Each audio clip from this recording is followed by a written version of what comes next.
मादनी वसाइल से माला माल, लेकिन मुल्क का गरीब तरीन सूबा बलूचिस्तान, जिसके दारुल हुकूमत क्वेटा के हालात बदतरीन, शहर की ज़बो-खाली का शाहकार, हल्का एन 262 मशहूर सियाहती मकाम हना उड़क, हना झील, वली तंगी डैम इसी हल्के में वाक़ है। नवाकली, जरगोनाबाद, चश्मा चौजई और एयरपोर्ट रोड और बलेली जैसे इलाके भी एन 62 का हिस्सा है।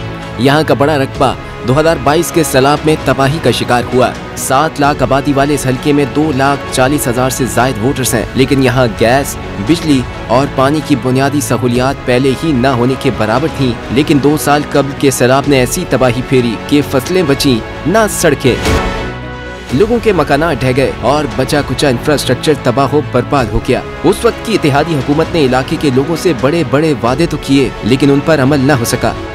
काम तो छोड़ो सर, इसने असेंबली में भी एक स्पीच नहीं किया। सिर्फ पहली दफा जो हलफ उठाया था वो भी 1 मिनट का तकरीर के। काम तो छोड़ो, इधर नजर ही नहीं आई। उनको पता भी नहीं है कि इस इलाके में कितने नुकसान हुए हैं।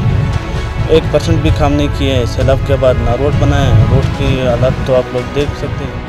2018 में इन्हें 260 से कामयाबी समेटने वाले JUI के मौलाना असमतुल्लाह अवामी गैज़ो गज़ब का निशाना है। अवाम कहते हैं इत्तेहादी हुकूमत का हिस्सा होने के बावजूद मौलाना हल्के के अवाम के आंसू पहुँचने में नाकाम रहे। ये 5 साल में ये जो सैलाब आए इनके लिए कुछ भी नहीं किया है।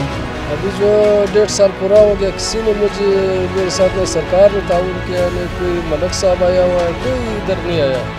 अभी सारा देखो 25-30 गाड़ी इधर टूटा हुआ, सारा ऐसे सैलाब ज़दगार है सारा। अमन व अमान और शहरी मसाइल के गिरदाव में फंसा क्वेटा शहर का चप्पा चप्पा हुक्मरानों की कारकर्दगी का जीता जागता शाहकार है। आइंदा 5 साल के लिए यहाँ के अवाम किसे नुमाइंदा चुनेंगे, फैसला 8 फरवरी को सामने आ जाएगा। कैमरामैन अब्दुल रहमान के साथ अब्दुल्ला जहरी, डॉन न्यूज़ क्वेटा।